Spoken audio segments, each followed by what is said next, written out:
Slyšela jsem, že máte na Slovensku menší problém, že máte vyprodané křídy v obchodech. Kriedy, áno, my máme tzv. Kriedovú revolúciu. Míra arogance, nabubřelosti a papalášství vašeho premiéra Fica je za mě dechberoucí o to víc, že to bylo k mladé generaci. Posielať mladých ľudí bojovať na front, veď to sme mali v kampani do prezidentských volieb a to práve tvrdil náš súčasný pán prezident, kandidát tejto vlády, že to sa nesmie a to nebude robiť a vlastne teraz to robí náš pán premiér. Ti musím říct jedno tajemství. Já dodnes, když stojím na naší státní hymnu, tak vždycky mi tam chybí ta druhá půlka, to na ta trousa blízká. Tak krajšia, no. No tak úplně stejně hezká, jak ta naše, akorát, že vy teď máte to jiný provedení od toho rytmuse, nebo od koho to bylo? Nie, to nie od rytmuse.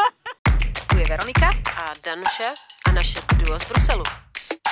Podcast Duo z Bruselu vznikol s podporou europarlamentnej frakcie Renew Europe. Ahojte, vítame vás pri ďalšom dieli podcastu Duo z Bruselu. Ahoj, Danuše. Ahoj, Jak se vede? No mně se vede dobře, ale slyšela jsem, že máte na Slovensku menší problém, že máte vyprodané křídy v obchodech. Kriedy, áno, my máme tzv. Kriedovú revolúciu. Tú nežnú revolúciu strieda Kriedová, ale inak Sára a Šimon ešte podľa mňa nejaké majú. Tak ja ich mám odložené, keď náhodou tu bude naozaj nedostatkový tovar, tak to ešte speňažíme. Tak to bude perfektní. My jsme teda vykoupili taky křídy na 17. listopadu na Národní třídě. Napsala jsem vám vzkaz, že na vás myslíme, že vás podporujeme. Musím říct, že jsem spontánně vytvořila velkou frontu lidí, sklidila jsem velký potlesk a nechala jsem 2 krabičky křídy na zemi a říkala jsem si, třeba si ty křídy někdo vezme a bude pokračovat dál.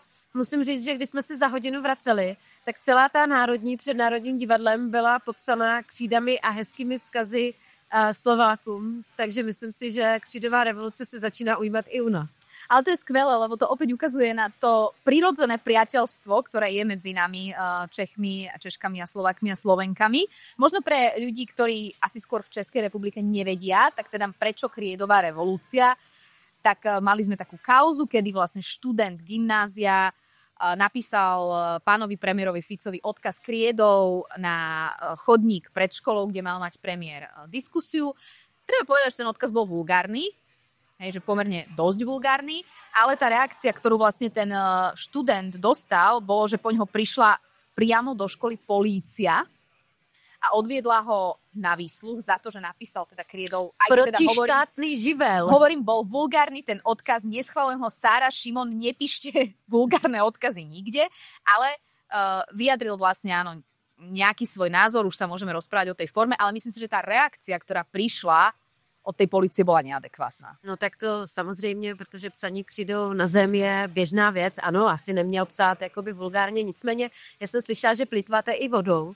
Slyšela jsem, že novým úkolem a policie Slovenské republiky není pomáhat a chránit, ale nosit kabelíky s vodou a kartáčkem stírat to, co se křídou napíše na chodník. Je to skutečně tak? No áno, je to taká zaujímavá situácia, že vraj teda boli aj nejaké požiadavky, aby sa zmýli tie chodníky, kde tie kriedové nápisy boli napísané. Inak musím povedať, že ešte sa tohto študenta a všeobecne študentstva, ktoré vyjadruje tieto názory, zastal aj náš ombudsman, ktorý povedal, že aj šokujúce a poborujúce prejavy, čo teda toto, áno, tento pôvodný nápis bol, majú byť rešpektované a mali by sme veľmi citlivo pristupovať k mladým. Pretože táto vec mala ešte dohru, že potom teda sa uskutočnila diskusia s premiérom Ficom, kde prišli mladí ľudia a premiér Fico bol pomerne nahnevaný a niektorí z nich prišli v čiernom ako na protest proti politike slovenskej vlády. A keď teda začal hovoriť, povedzme, hanlivo premiér Fico o pôžičke pre Ukrajinu a o financovaní Ukrajiny, tak sa vlastne zdvihli v tom čiernom a odišli a štrngali pritom kľúčami, čo poznajú naše národy. No a pán Fico im odkázal, že keď teda tak im záleží na tej Ukrajine, nech idú bojovať na front. Čo teda posielať mladých ľudí bojovať na front, veď to sme mali v kampani do prezidentských volieb a to práve tvrdil náš súčasný pán prezident, kandidát tejto vlády, že to sa nesmie a to nebude robiť a vlastne teraz to robí náš pán premiér. No já musím říct, že se ukazuje, že prostě mladá generace má odvahu, vždycky měla, konec konců ten 17. listopad 1989 taky spustili studenti, měli daleko větší odvahu než jejich rodiče.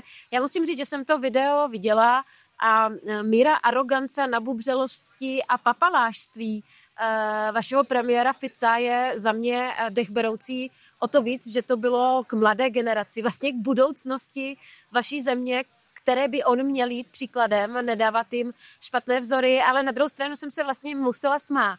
Jak tady ti populisti, kteří se obklopují, pochlebovači, kteří jim na všechno říkají ano, najednou, když jsou v tom střetu čelně s někým, kdo má jiný názor, vlastně není schopen reagovat, není schopen to vysvětlit, protože to prostě není ta masa, která se nechá manipulovat.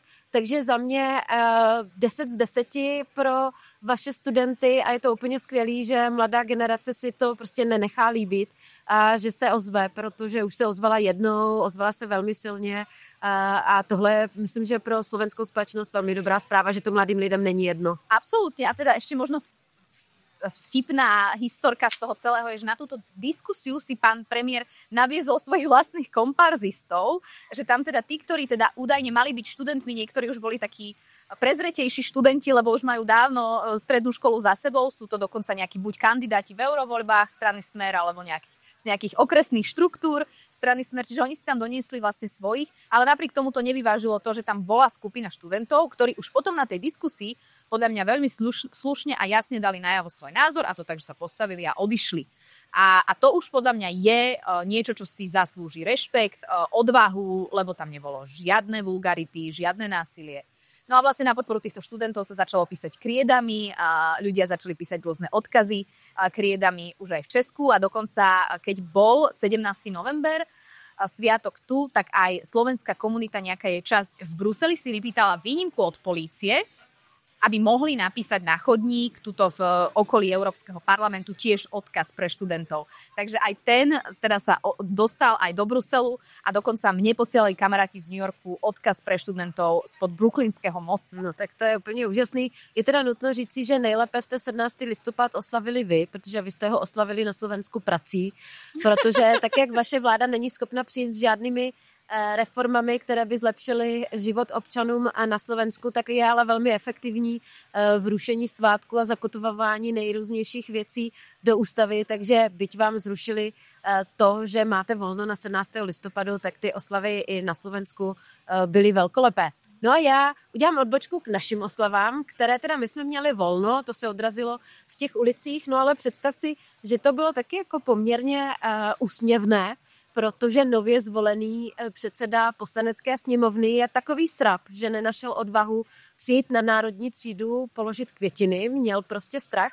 Jediné gesto, který a první a zřejmě i poslední gesto, které udělal jako zvolený předseda parlamentu, bylo, že stáhnul, on ji vlastně ani nestáhnul, on se přidržoval štaflí, na kterých stál zřízenec poslanecké sněmovny a stahoval na jeho příkaz ukrajinskou vlajku z poslanecké sněmovny v České republice. No u svých voličů za to sklidil aplaus, úplně nevím, jestli jsou si vědomi toho, že to je první a poslední slib, který byl schopen slíbit, protože Andrej Babiš samozřejmě jejich program úplně vykostil, takže v koaliční smlouvě nenajdeme nic z toho, co Tomio Okamura celou dobu sliboval v kampani. To si samozřejmě Andrej Babiš pohlídal. No ale takový to srap, který nepřijde prostě položit květiny, protože má strach z té konfrontace. Pak jsme měli jednoho odvážného, který přišel. Je to takový ten, který rád hajluje a koketuje s nacismem. No a ten, myslím, že byl poprvé vystaven tomu, že na něho skutečně dav pískal a skandoval, že je hovado a nácek a že tam nemá co dělat. Musím říct, že to nesl velmi těžce, protože se velmi křetčovitě natáčel na mobil a jeden z komentujících na X-ku trefně napsal, vypadal u toho, jak kdyby Grinch přijel ukradnout Vánoce. Takže, ale se mu to nepovedlo. Ale se mu to nepovedlo. Všichni skutečně na něj pískali, ale tohle byly jako 2 jediné extempore, jinak musím říct, že já jsem byla velmi potěšená z toho, spousta mladých lidí, všichni to oslavovali, i ti, kteří to nezažili, uvědomují si, jak je to strašně důležitý a pak jsme měli velkou demonstraci, celý Staroměstský náměstí bylo plný, takže my jsme to náramně oslavili, tak uvidíme, jaká ta oslava bude příští rok, já pořád pevně věřím, že vaší cestou se nevydáme. Tak to sa uvidí, ako sa vraví, ale treba povedať, že aj u nás tie oslavy, napríklad v Bratislave na námestie Slobody prišlo 50,000 ľudí, aj keď to už nebol deň voľna, bol to vlastne pracovný deň a treba povedať, že mnoho firiem a inštitúcií dalo svojim zamestnancom a zamestnankyňam voľno v ten deň. Dokonce můj manžel dal volno ve slovenské pobočce, dali placené volno všem zaměstnancům, aby to u vás mohli oslavit. To je veľmi pekné a to opäť vidíš, že tá sila z dola tam je, že ten odpor, slušný, rešpektujúci odpor tam je, lebo my sa teraz veľakrát dostávame do debaty, že teda, či podporujeme nejaký vulgárny nápis. Ono to nie je o tej vulgarite toho nápisu. Študenti vždy posúvajú hranice, samozrejme, nevyjadrujú sa tak, ako sa budú možno o 10-15 rokov.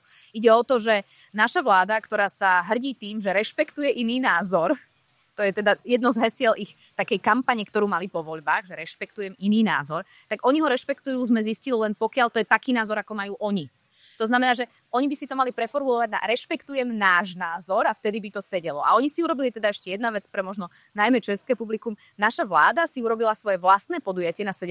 novembra, lebo ty hovoríš, že Tomio Okamura neprišiel ani na národní třídu a že teda to je hanebné. No tak naši, samozrejme, vládni predstavitelia neprišli na nejaké demonštrácie alebo na nejaké zhromaždenia. Urobili si vlastné, kde teda navozili dôchodcov v autobusoch, ktorí si údajne mysleli, že idú na koncert.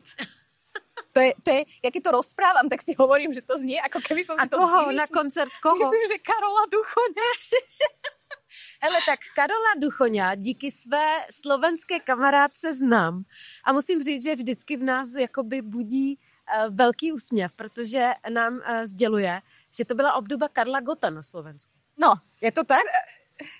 Ja by som, využijem právo nevypovedať v tomto momente. Nechcem porovnávať jednotlivých Karlov. Hej, každý má svojho Karla v živote a to je v poriadku. No ale teda títo dôchodcovia tam boli navezení a ten moderátor, poslanec Národnej rady, ktorý to viedol, ten meeting, musel spívať. Nemusel spívať, ale on rozprával také fakty, ktoré si podľa mňa našiel na ChatGPT predtým, ako začal, že roku 1879, 17.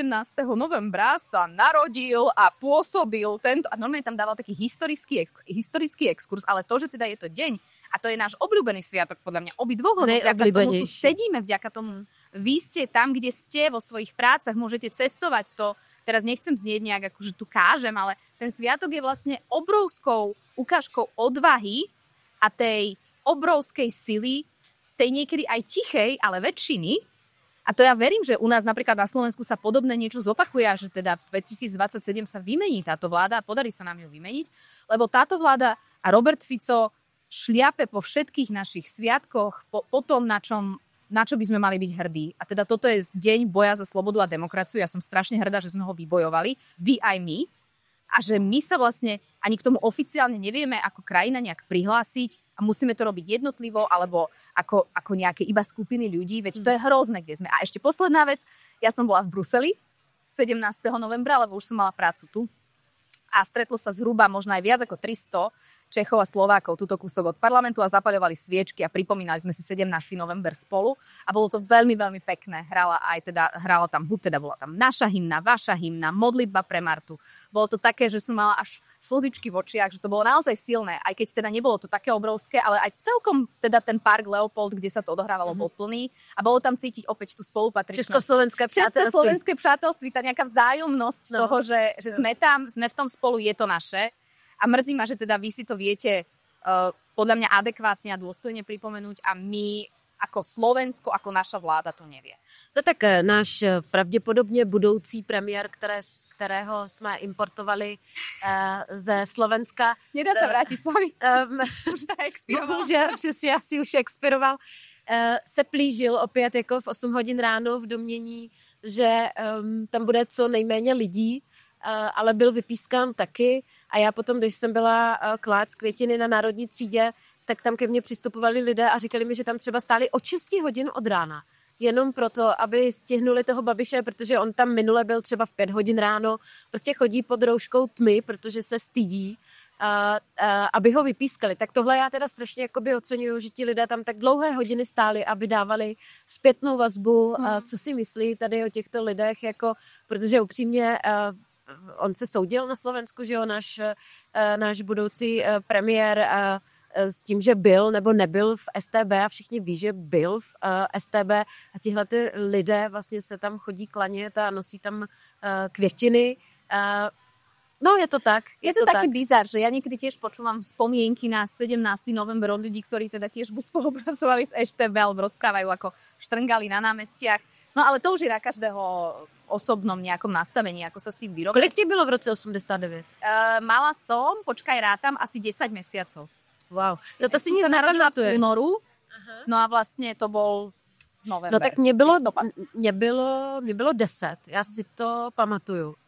A jestli si něco pamatuju vlastně tak večer, když potom to šlo v televizi, tak mě vlastně maminka volala jakoby k televizi, ať se podíváme. Já si tam pamatuju na ty policajty, na ty SMBáky, jak měli ty štíty a ty přilby a tenkrát si pamatuju tu větu, co mě říká maminka, na to se podívej, teď se jako píšou dějiny a říkala, podívej se na to, jak jsou ti mladí lidi stateční. A vlastně, když se jako na to dívám zpětně, co jako 10letýmu dítěti vlastně nejvíc utkvělo v paměti, tak mě vlastně nejvíc utkvěla ta fakt jakoby velká společenská změna, kdy my jsme to viděli jakoby ve třídě, že třeba učitelky, které nás učili ruštinu, zrazu učili angličtinu. Tak prostě v září nás začali učit angličtinu a byly o 1 až 2 lekce před námi a museli učit, museli se s tím nějak popasovat. A já si pamatuju, že tenkrát vlastně Češi jsou hrozně jakoby vtipný národ, jo? A v každé velmi těžké situaci si dokážou dělat legraci a dělat vtipy a vlastně po výlohách obchodů se vylepovaly kreslený vtipy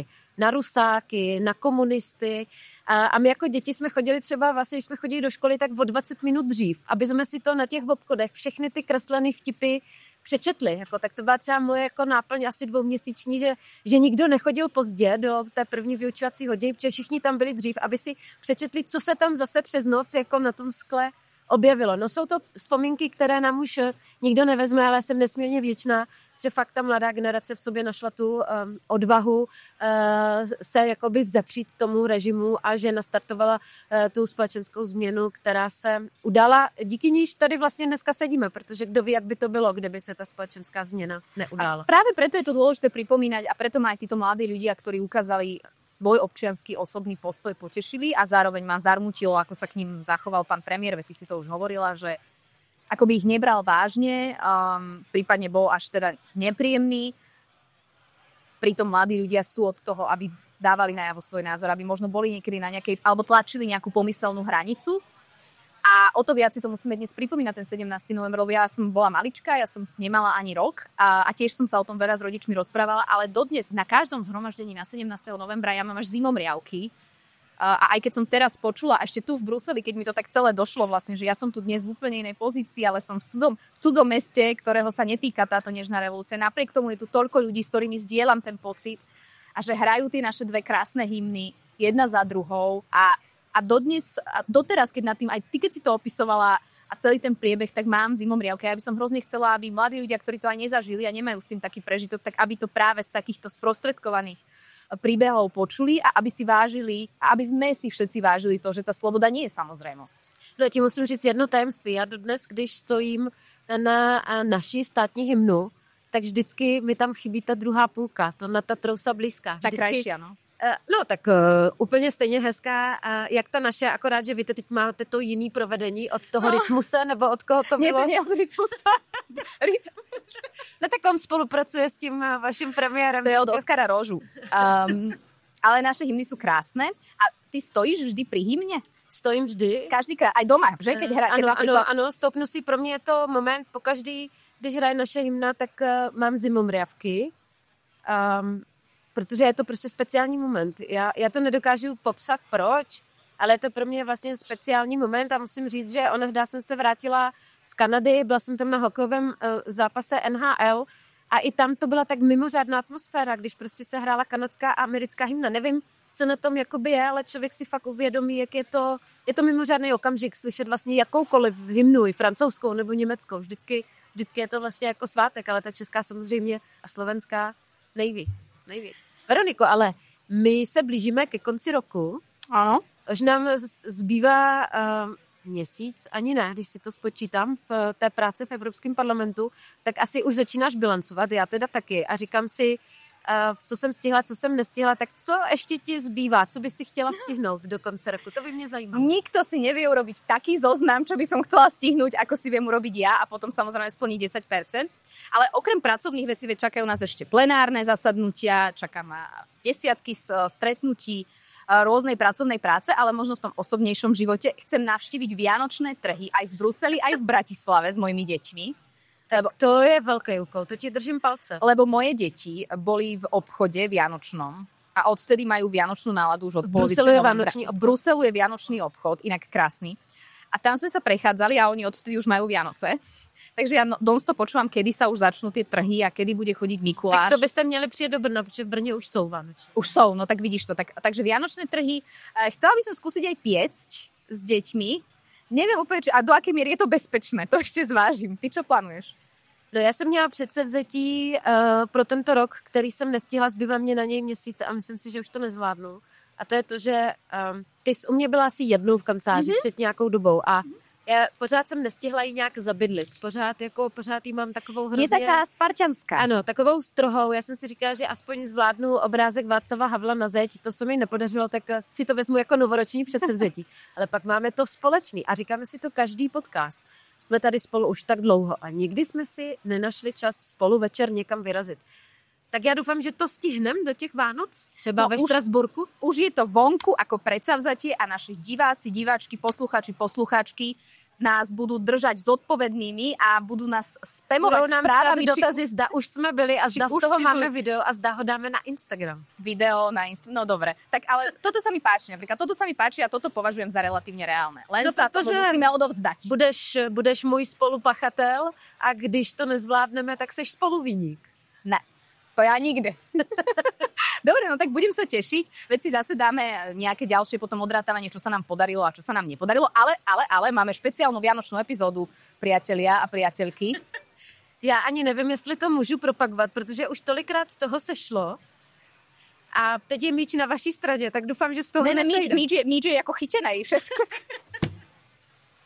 Ne, my jsme vám na začátku slibovali, že za každou úspěšnou ženou stojí silný muž, který dokáže mít nějaké i mateřské v uvozovkách povinnosti, že za nás maže ty svačiny. Tak my jsme si dovolili do příštího podcastu pozvat naše drahé polovičky, které si určitě sdělí navzájem zkušenosti, jaký to je dělat mámu.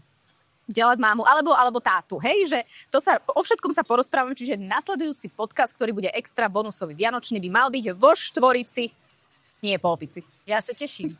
Dobre, a ja sa teším. Veľmi sa na to teším a veľmi sa teším, že už celý rok vlastne pracujeme na tomto podcaste a vždy sa na toto nahrávanie, aj keď toho máme veľa, teším. Takže ďakujem ti za to. Já mám teda návrh na dalšího hosta, kterýho ti řeknu, až skončí natáčení, protože nevím, jestli přijede, ale pokud by se nám to podařilo, tak by to byla bomba. A vám to povieme hneď, ako to bude potvrdené. Budeme sa tešiť na ďalšiu epizódu. Počúvajte, lajkujte, zdieľajte a všetko toto. A zachovejte nám přízeň. Tak, držte sa.